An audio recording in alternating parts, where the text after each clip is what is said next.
February 1959. A group of 9 mountaineers embark on a winter trek into Russia's Ural Mountains.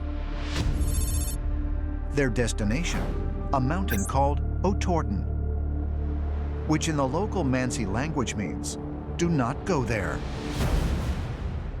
Among them were 3 experienced engineers, the rest were students. They were all young. I think the oldest was like 37 years old. They had conducted other hard treks to the area. They were all experienced, strong-willed, determined people. On their 4th night out, bad weather forced the hikers to camp atop an area called Kolate Siakal, which in Mansi translates to the Mountain of the Dead.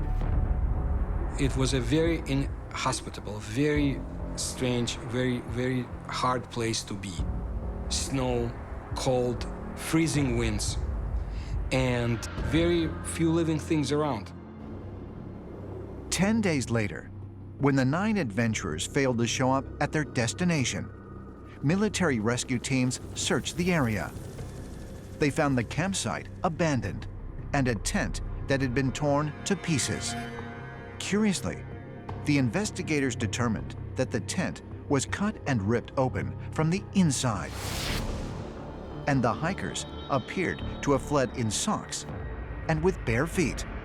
Something was pushing them to run away without taking any clothing with them, without taking any supplies. They were behaving like they were in a daze, confused.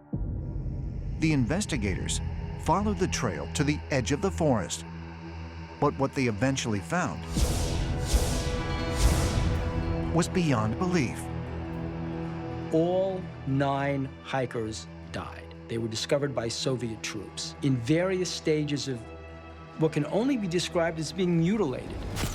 Their bodies were burned, some suffered radiation poisoning. In one case, a hiker's tongue was missing. They had prematurely aged, their skin was orange, their hair had turned gray. What could have explained this? 3 of them had injuries that could be sustained when somebody is hit by a speeding car. Except the injuries were inside. Their ribs were crushed like eggshells. But there was no effect on their skin. The official explanation was that the 9 hikers died from hypothermia. But years later, members of the search party spoke out. According to their testimony, at the time of the incident, a mysterious ball of light was seen floating in the sky. This wasn't a craft like a plane, wasn't a craft like a rocket. It was a glowing, bright ball of light. One theory is that orbs, they're like cameras. They travel around, they surveil the area as if they're surveilling our dimension from another dimension, and then they disappear. Is it possible that the strange orb seen in the Ural Mountains was not of this world? And if so, could there be a connection between it and the mysterious deaths of the Russian hikers? Ancient astronaut theorists say yes. Los Angeles, California. February 2017.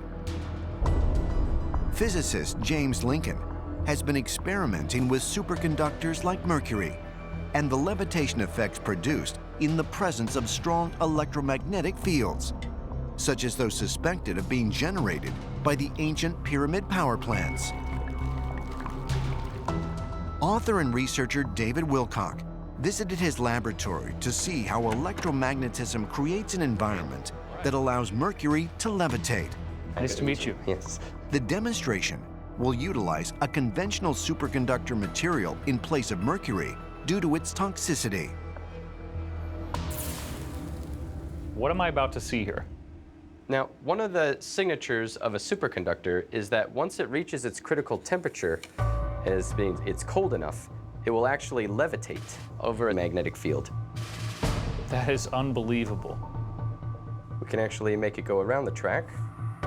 This is the signature behavior of any superconductor in the presence of a magnetic field.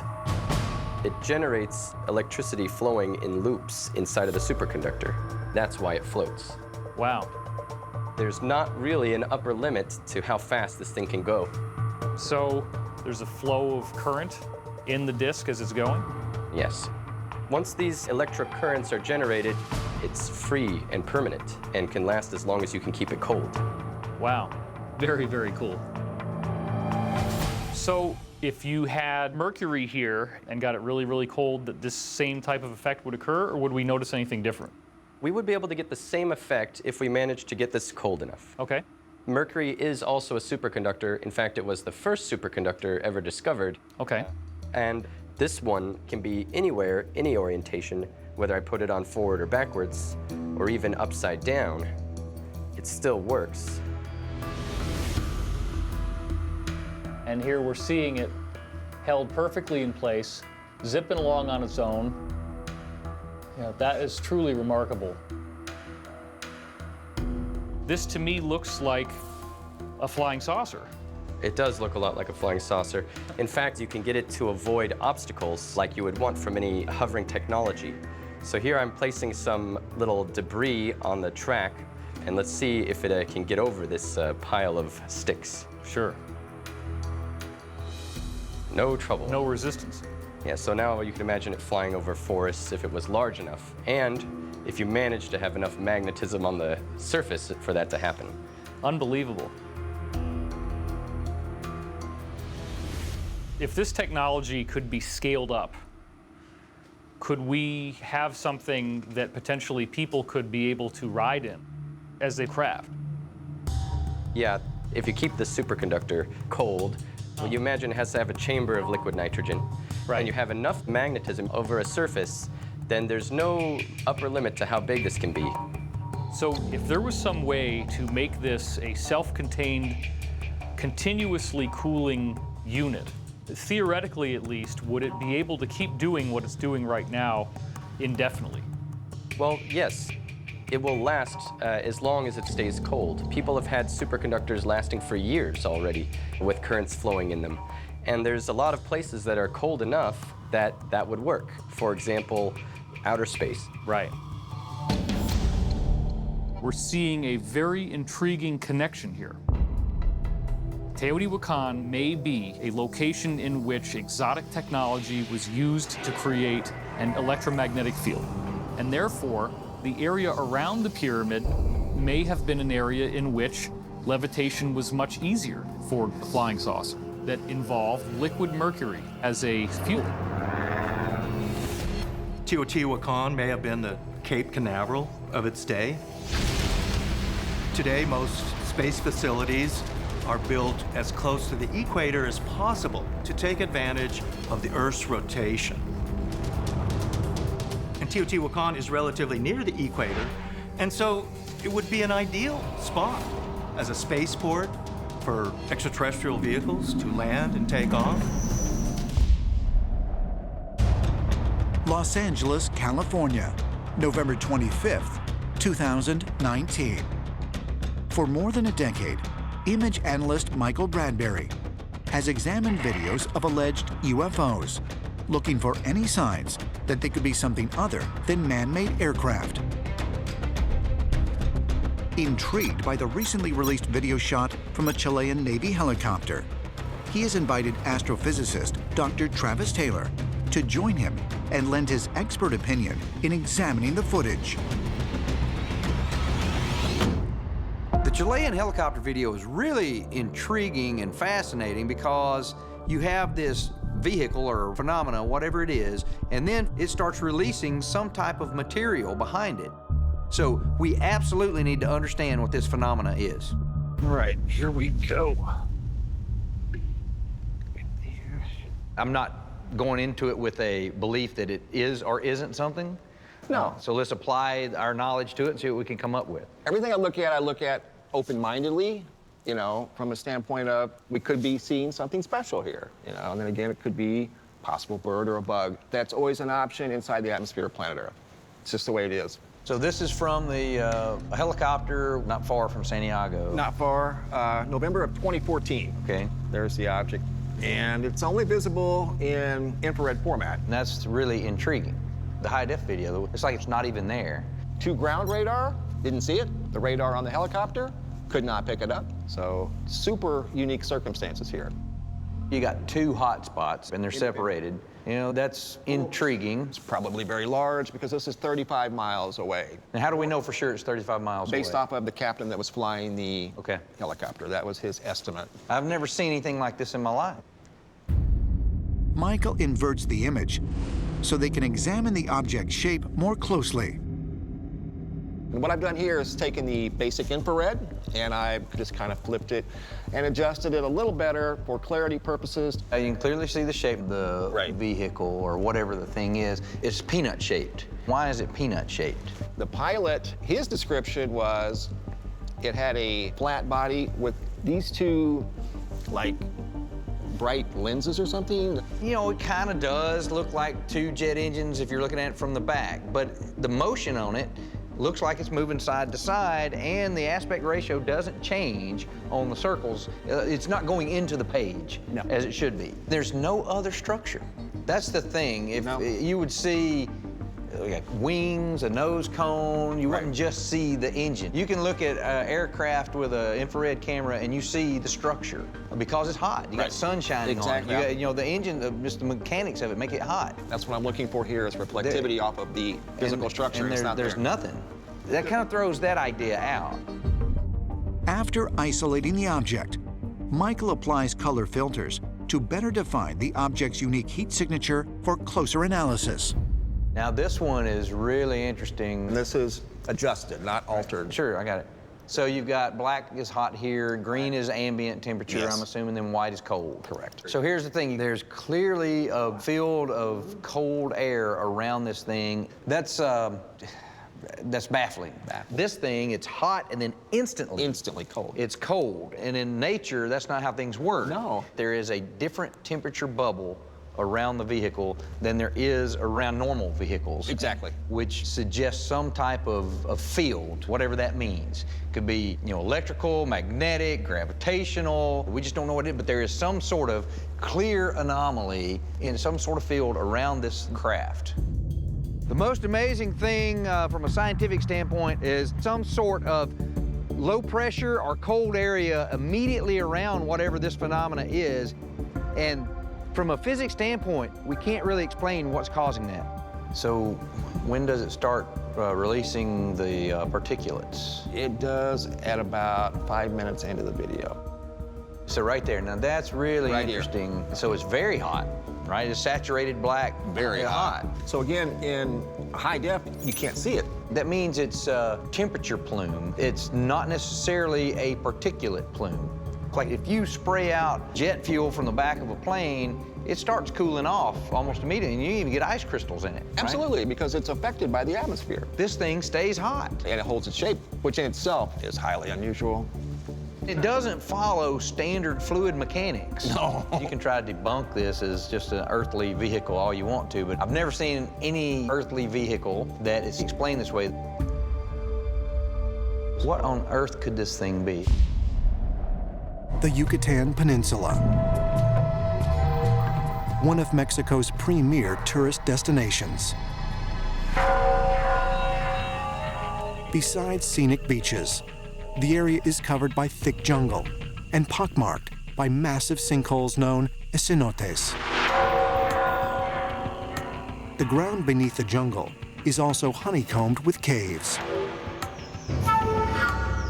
But here, in 2007, Mexican archaeologist Guillermo de Anda found a cave like no other.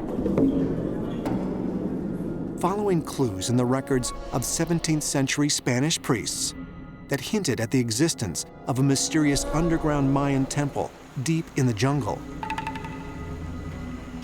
de Anda found a series of caves near the village of Tanzibichan. Caves not seen for hundreds of years, and with entrances submerged beneath centuries of floodwater. Sometimes we have to dive into these caves. Sometimes they go very deep. The average of our research is about 140, 150 feet, but we know of caves much deeper than that. At first, Deanda and his team found carved stone heads and broken pillars with 1,900-year-old Mayan inscriptions. We have found columns under the water. And these columns are amazing because some of them are 5 feet high and at least 10 feet wide. But as Deanda surfaced in the dry areas of the cave, he found what he believed to be the remains of a massive underground temple complex, including a concrete road, a crumbled pyramid, and bones. But why was it here? The Mayans themselves have a very intriguing legends of an underground world called Xibalba. And it's believed now by archaeologists that what they found is what the Mayans thought was the entrance to this legendary underground world that features prominently in the Popol Vuh. Could this dark and mysterious cave really be the underground world mentioned in the Mayan legends?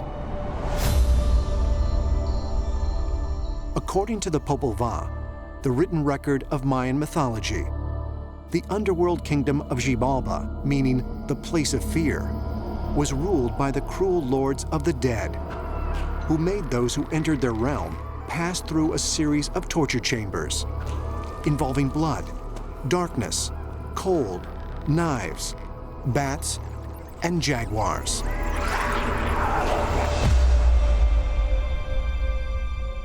We see here in this one archaeological spot an actual physical representation of what the Mayans felt the soul had to go through.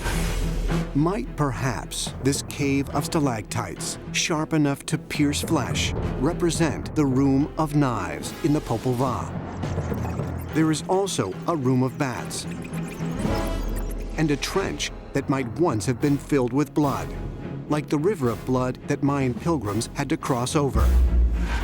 There are places of cold and darkness, and even a room with the bones of jaguars. These caves were littered with large patches of spiders and reptiles and all types of tumultuous things that a human really wouldn't want to be exposed to. Although some archaeologists claim this unique site was simply modeled after the description of Xibalba in the Popol Vuh, Deanda insists that items from the cave date back to a time centuries before the Mayan holy book was written. It's not that there was this document and they tried to imitate what the document said. I think it's all the other way around. We believe that we have found the particular Xibalba of the central part of Yucatan. This is why we do believe it was a real place. But if Xibalba is real, were the lords of the dead also real? And if so, who or what were they? According to the Chilam Balam book, which is the book of the jaguar priests, it says in there that at that time, the road to the stars descended from the sky, and the 13 and 9 gods came to earth. I'm sorry, road to the stars descended from the sky. Can it be more clear? I don't think so. Right there, we have a direct reference to someone that has arrived from outer space, and we have a written record about this. Could the lords of Xibalba and other Mayan gods really have been extraterrestrial travelers? If so, why did they display such a thirst for blood and torture? I do not believe human sacrifice was originally taught by the ETs. I believe it came in the aftermath of when the original teachers of humankind had arrived. The ancient gods, which were really just humans from another world, withdrew from the area, and the people became distraught. The more they became distraught, the more they took the original mythology and interpreted it in a much more literal way. So what might have started out as the myth about the sun dying and being reborn when it sinks below the horizon becomes literally the idea of killing people to make sure that the sun is going to come back up.